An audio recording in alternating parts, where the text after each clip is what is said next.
नमस्कार फ्रेंड्स, आप देख रहे हैं वत्स वाच और मैं हूं मुकेश वत्स। पिछले वीडियो में साइकिक के साथ कन्वर्सेशन वाले वीडियो को आप सभी लोगों ने बहुत सराहा है। बहुत सारे लोगों ने यह रिक्वेस्ट किया कि इस वीडियो को इंग्लिश में भी डालिए। आप लोगों के लिए बाद में हमने उस वीडियो में इंग्लिश सबटाइटल्स डाल दिए हैं, इसलिए आप उसको फिर से देखना चाहें तो देख सकते हैं। आज का यह वीडियो उस वीडियो का सेकंड पार्ट है और आज के इस वीडियो में मैं बताऊंगा इस्लाम किस तरीके से खत्म होगा, मक्का से किस तरीके से शिव जागृत होंगे, कल की अवतार के विषय में बताऊंगा, भारत के विषय में बताऊंगा और भी कुछ बहुत ही इंपॉर्टेंट भविष्यवाणियों के बारे में आप लोगों को बताने जा रहा हूं। महाभारत पार्ट 2 चल रहा है अभी। महाभारत के युद्ध के समय के सारे किरदार अभी पृथ्वी पर जन्म ले चुके हैं और सभी लोग अपने अपने काम में लगे हुए हैं। उस वीडियो में मैंने यह भी बताया है कि 2012 से ही देवताओं एवं असुरों के बीच में संग्राम शुरू हो चुका है और 2012 से ही कलयुग के समाप्ति की शुरुआत हो चुकी है।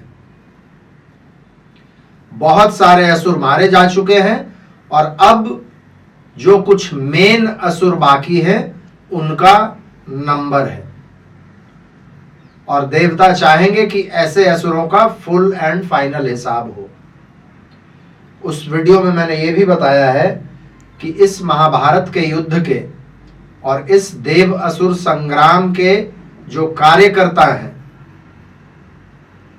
उन सभी लोगों को अभी नवंबर तक अपने ऊपर संयम रखने की आवश्यकता है।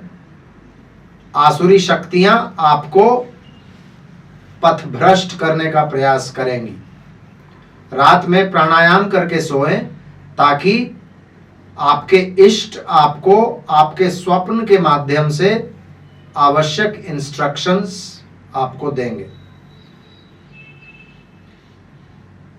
इसी जुलाई से सारे देवी और देवता जागृत हो चुके हैं।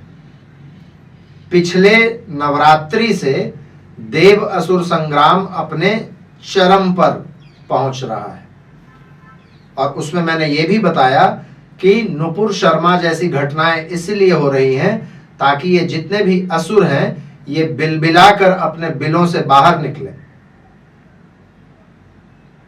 मैंने उस वीडियो में यह भी बताया है कि इस महाभारत का अंत तब होगा जब फाइनली राधा और कृष्ण का मिलन होगा। अब हम लोग आगे की चर्चा करते हैं। पिछले वीडियो में मैंने हिंट किया था फ्रेंड्स कि भगवान गणेश का जन्म पश्चिमी गोलार्ध में, वेस्टर्न हेमिस्फेयर में, जिसको हमारे महिला भविष्य दृष्टा ने पाताल लोक कहा, वहां हो चुका है। कार्तिकेय के विषय में भी बहुत सारे लोगों ने प्रश्न पूछे हैं। भगवान कार्तिकेय का भी जन्म हुआ है और भगवान कार्तिकेय भारत में ही है। इस महिला साइकिक ने हमें यह बताया कि अभी चूंकि भगवान गणेश और भगवान कार्तिकेय दोनों उपस्थित हैं, पृथ्वी पर विराजमान है किसी न किसी रूप में, इनका नाम लेकर इनकी पूजा करके आप जो भी करेंगे उसमें आपको सफलता मिलेगी। उन्होंने ये भी बताया और मैंने हिंट भी किया था पिछले वीडियो में कि नंदी अब जागृत हो चुके हैं। भगवान शिव के वाहन जो नंदी हैं वो जागृत हो चुके हैं और नंदी अब जहां जहां जाएंगे वहां वहां से शिवलिंग प्रकट होंगे। जहां जहां नंदी जाएंगे वहां वहां से भगवान शिव के मंदिरों को जो छुपाया गया है, दबाया गया है, वो सभी अपने आप बाहर आएंगी। इस महिला भविष्य दृष्टा ने तो यहां तक कहा कि मक्का से भी भगवान शिव जागृत होंगे। उन्होंने बताया कि मक्का में, जो कि रेगिस्तान के बीच में उपस्थित है, जहां दूर दूर तक पानी का नामो निशान नहीं है, एक जमजम का कुआं है, वो भी दरअसल शिव के जलाभिषेक की ही व्यवस्था थी पहले के जमाने में। और इसी वर्ष फरवरी में भगवान शिव का अभिषेक हो चुका है और भगवान शिव मक्का से जागृत होंगे। आप लोगों ने कथाओं में सुना होगा कि हमारे अलग अलग नाथों में मकेश्वर नाथ भी एक नाथ हुआ करता था। और आज भी मुसलमान लोग जो हज करने के लिए मक्का जाते हैं, आप कभी उन लोगों की वेशभूषा देखिएगा जब हज में वो जाते हैं तो वो धोती की तरह वस्त्र को ही ओढ़कर जाते हैं और वहां पर वो जो काबा है, ब्लैक स्टोन है, उसकी वो परिक्रमा करते हैं।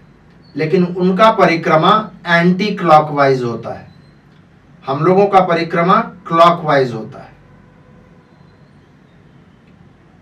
आप लोगों को यह भी जानकर बड़ा ही आश्चर्य होगा, बहुत कम लोग जानते होंगे इस बात को। मैंने अपने बहुत सारे मुस्लिम फ्रेंड से भी बात किया, उनको भी ये पता नहीं है।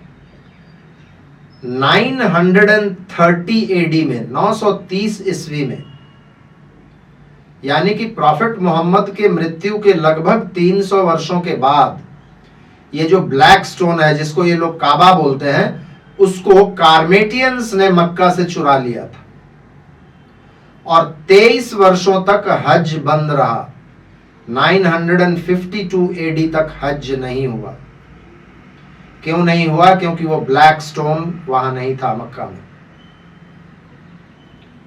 बाद में लोगों ने कहानियां बना दी कि कार्मेटियंस युद्ध की धमकी देते थे, एक बार उन्होंने अटैक कर दिया और 30,000 हाजियों को मार दिया, इसलिए हज बंद हो गया। दरअसल ये लोग इस बात को छुपाना चाहते हैं कि हज के लिए उस ब्लैक स्टोन का इंपॉर्टेंस बहुत ज्यादा है और दरअसल उसी ब्लैक स्टोन के चारों तरफ ये घूमते हैं। इस भविष्य दृष्टा ने बताया कि रेगिस्तान के बीच में जो मक्का उपस्थित है, वहां जल अपने आप प्रस्फुटित होगा किसी सुनामी की तरह, किसी नदी की तरह, और वहां से शिव जागृत होंगे। भगवान शिव के मक्का में होने का एक और प्रमाण मैं आप लोगों को देता हूं। आप लोग भविष्य पुराण पढ़िए। भविष्य पुराण में इस बात का बहुत स्पष्ट इंडिकेशन है कि जब यहाँ के एक शालीवाहन राजा वहां गए और उन्होंने मक्का में भगवान शिव की पूजा की, तो भगवान शिव खुश होकर, प्रकट होकर उन्हें कहे कि राजन, आप यहां से चले जाओ, क्योंकि इस प्रदेश पर अब मलेच्छों का कब्जा हो चुका है और ये कुछ नहीं मानते। यहाँ त्रिपुरासुर का जन्म हो चुका है। इस पूरे प्रकरण को आप पढ़ सकते हैं भविष्य पुराण में। आज से कई सौ वर्ष पहले का लिखा हुआ ये वृतांत है भविष्य पुराण में। तो भगवान शिव हर जगह से प्रकट होंगे और इसकी शुरुआत काशी से हो चुकी है। बहुत ही इंटरेस्टिंग है। आप लोगों को एक और फैक्ट बता दूं, आप यदि मक्का का लैटिट्यूड देखिए और काशी का लैटिट्यूड देखिए तो लगभग बराबर है। मक्का का लैटिट्यूड है 22 डिग्री नॉर्थ, काशी का लैटिट्यूड है लगभग 23.5 डिग्री नॉर्थ, 23.5-24 डिग्री नॉर्थ। मतलब लैटिट्यूड वाइज भी सेम है काशी और काबा। और भगवान शिव का प्रकटीकरण पूरे यूरोप में, नॉर्थ अमेरिका में, साउथ अमेरिका में, अफ्रीका में जगह जगह होगा। ये हमारी महिला साइकिक ने बताया। उन्होंने ये भी बताया कि भारत यदि सनातन धर्म को प्रश्रय नहीं देगा, क्योंकि पिछले कई वर्षों से भारत में सेकुलर राज रहा है और सेकुलरिज्म का बड़ा बोलबाला है भारत में। उन्होंने कहा इसी तरीके से हमारे शासक वर्ग यदि सेकुलर होते चले गए तो भगवान शिव और पार्वती रुष्ट हो जाएंगी। वैसे भी आप देखिए कैलाश जो कि भगवान शिव का स्थान है, वो कैलाश चाइना के अंडर में है, और उस कैलाश को प्राप्त करने के लिए भारत ने कभी कुछ नहीं किया। ये ठीक बात है कि चाइना एक बहुत पावरफुल कंट्री है, लेकिन कभी डायलॉग भी इसके लिए नहीं हुआ है कभी। और इस महिला भविष्य दृष्टा ने बहुत स्पष्ट कहा कि यदि सनातन को परश्रय हिंदुस्तान में नहीं मिलेगा तो सनातन के बहुत सारे छोटे छोटे केंद्र पूरे विश्व में ऑलरेडी शुरू हो चुके हैं। यहां से यदि सनातन का उदय नहीं होगा तो दूसरे जगहों से होगा, और इसका बहुत बड़ा दुष्प्रभाव भारत पर पड़ेगा। उन्होंने यहां तक कहा कि गंगा सूख जाएगी और पूरा भारत रेगिस्तान में परिवर्तित हो जाएगा। गया, काशी, मथुरा, हरिद्वार, पुष्कर जैसे अनेक धार्मिक स्थल, धर्म के केंद्र विलुप्त हो जाएंगे। उन्होंने कहा भारत में शक्ति का जन्म अब फिर से होने जा रहा है। उन्होंने बताया कि अश्वत्थामा की एक पुत्री थी बेला, जिसको उसकी मौसी ने ही यहूदियों के हाथों बेच दिया था। तो यहां से शक्ति यहूदियों के हाथों में चली गई। बाद में शक्ति का पुनर्जन्म फिर से हिंदुस्तान में हुआ जब छत्रपति शिवाजी और गुरु गोविंद सिंह जैसे पुरोधा यहां पैदा हुए। लेकिन फिर शक्ति को यहां से चुराकर अंग्रेज लेकर गए और वहां से शक्ति फिर से अमेरिका गई। अब शक्ति फिर से स्थापित होना चाहती है भारत में, और इसीलिए अब भारत की शक्ति पिछले कुछ वर्षों से बढ़ना शुरू हुई है। कल्कि अवतार के विषय में उन्होंने बताया, आप लोगों को याद होगा 2020 में जो मैंने वीडियो बनाया था इसी महिला साइकिक के बारे में, उसमें उन्होंने कल्कि अवतार की चर्चा की थी कि उनका जन्म हो चुका है।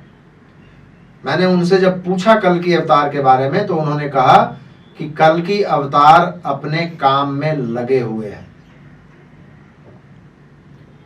हथियारों की ट्रेनिंग, मार्शल आर्ट्स, युद्ध कला कौशल, ये सब उन्होंने सीख लिया है, पारंगत हो चुके हैं। और किनसे सीखा है? भगवान परशुराम से सीखा है। और दूसरे चिरंजीवी भी, सभी लोग रेडी हैं, सिर्फ अंतिम वार्निंग देना बाकी है, और इसकी शुरुआत बस अब कुछ ही दिनों में हो जाएगी। इस्लाम धर्म के विषय में उन्होंने बताया कि मक्का से जब शिव का प्रकटीकरण होगा, इस्लाम जो एक पॉलिटिकल फोर्स बन गया है, रिलीजन के जगह पर अब एक पॉलिटिकल फोर्स बन गया है, जो अब कुछ मुल्ले और मौलवियों के हाथ में चला गया है। इस्लाम में यदि सुधार नहीं आया तो ये कंटिन्यू नहीं कर पाएगा। ये अपने विरोधाभासों के वजह से खत्म हो जाएगा। ये आपस में ही लड़कट कर मर जाएंगे ये लोग। और बहुत सारे जो अच्छे लोग हैं, जो तर्क को समझते हैं, जो रियल बात को समझ रहे हैं कि असल में इस्लाम में हो क्या रहा है, खास करके सुन्नी इस्लाम में, बहुत सारे लोग इस्लाम को छोड़ देंगे, और उसकी भी शुरुआत हो चुकी है। आप लोगों ने देखा होगा बहुत जगह पे एक्स मुस्लिम्स लोग आते हैं, यूट्यूब पे कई चैनल्स हैं उनके। यूरोप में तो मैं पिछले 10 वर्षों से सुन रहा हूं, यूरोप और अफ्रीका में मिलियंस ऑफ लोगों ने, लाखों लोगों ने इस्लाम को छोड़ दिया है। लेकिन इन लोगों में है ना कि इस्लाम छोड़ोगे तो गर्दन कट जाएगी, और फिर भी कहते हैं कि हमारा बड़ा शांति प्रिय धर्म है। उस डर से बहुत सारे लोग बाहर नहीं आते। बाकी बहुत सारे लोगों ने इस्लाम को क्वेश्चन करना शुरू कर दिया है, और बहुत सारे लोग इसको छोड़ देंगे। धर्म युद्ध के विषय में मैंने एक वीडियो बनाया था फ्रेंड्स, शायद आप लोगों ने देखा हो उस वीडियो को। और 1 साल पहले मैंने नेपच्यून के विषय पर एक वीडियो बनाया था, 2 वीडियोस बनाए थे इनफैक्ट, जिसमें मैंने बताया था नेपच्यून जैसे ही मीन राशि में आएंगे धर्म युद्ध शुरू हो जाएगा। तो कहीं ना कहीं ये जो भविष्य दृष्टा है, इन्होंने जो जो बताया वो भी कहीं ना कहीं मैच कर रहा है उस वीडियो को। मैं उन वीडियोस के लिंक दे दूंगा आपको डिस्क्रिप्शन सेक्शन में, आपने नहीं देखा है तो उसको देख सकते हैं। इस महिला भविष्य दृष्टा से जब मैंने क्रिश्चियनिटी की बात की तो उन्होंने कहा जीसस एक अच्छे व्यक्ति थे जो भारत आए, भारत में आकर उन्होंने शिक्षा ली, बुद्धिज्म को सीखा, सनातन वैल्यूज को सीखा, और यहां से वो मिडिल ईस्ट गए। मिडिल ईस्ट में यहूदियों का जो राज था वो बहुत ही क्रूर और बर्बर लोग थे। ऐसे क्रूर और बर्बर लोगों के बीच में जीसस क्राइस्ट ने प्रेम का संदेश देने का प्रयास किया, जो कि उन लोगों को पसंद नहीं आया। जीसस क्राइस्ट को क्रूसिफाई कर दिया इन लोगों ने। लेकिन हमारी जो महिला भविष्य दृष्टा है उन्होंने कहा कि जीसस क्राइस्ट गॉड नहीं थे, लेकिन उनके चेले चपाटों ने पहले उनको सन ऑफ गॉड बना दिया और फिर गॉड बना दिया। उन्होंने ये भी बताया कि जीसस क्राइस्ट का डेथ नहीं हुआ था क्रूसिफिकेशन में, बल्कि उन्हें ईरान के लोगों ने वहां से रेस्क्यू करके अपने यहां लाया। वहां वो कुछ वर्ष रहे और फिर वो भारत आए। इनका कहना है कि उनकी शादी भी हुई थी और उनके बच्चे भी थे। ये ऐसा भी कहती हैं कि जीसस क्राइस्ट का ब्लड लाइन आज भी भारत में मौजूद है। फ्रेंड्स, ऐसे ही और कई सारे पॉलिटिकल प्रेडिक्शंस भी उन्होंने किए हैं, लेकिन आज इस वीडियो में शायद पूरा नहीं हो पाएगा। इसके अगले वीडियो में फ्रेंड्स, जो कि फुल एंड फाइनल वीडियो होगा, उसमें हमारी जो महिला भविष्य दृष्टा है उन्होंने जो पॉलिटिकल प्रेडिक्शंस किए हैं अफगानिस्तान के बारे में, पाकिस्तान के बारे में, चाइना के बारे में, रशिया और अमेरिका के बारे में, इंडिया के बारे में, इन सभी चीजों को मैं अगले वीडियो में आप लोगों के सामने रखूंगा। महामारियों के बारे में जो उन्होंने बताया है कि कौन सा पैंडेमिक एक आने वाला है जिसमें बहुत सारे लोग मारे जाएंगे, उसके बारे में बताऊंगा। बहुत थोड़ा ही सही, लेकिन सुशांत सिंह राजपूत के विषय में भी इस महिला भविष्य दृष्टा ने हमारे कन्वर्सेशन के समय में कुछ बताया था, वो भी मैं अगले वीडियो में आप लोगों को बताऊंगा। आज के वीडियो में इंक्लूड करना पॉसिबल नहीं है क्योंकि ये वीडियो बहुत लंबा हो जाएगा, तो इसलिए अगले कुछ दिनों में मैं वो वीडियो भी आप लोगों को दे दूंगा। तो आज मैं अपनी वाणी को यहीं विराम देता हूं। यदि आज का यह वीडियो आप लोगों को अच्छा लगा है तो इसको लाइक करके ज्यादा से ज्यादा लोगों के बीच में शेयर कीजिएगा। अपना प्यार, अपना आशीर्वाद इसी तरीके से मुझ पर बनाए रखिएगा। फिर से मिलते हैं हम लोग अगले वीडियो में। तब तक के लिए बहुत बहुत धन्यवाद। हर हर महादेव। भारत माता की जय।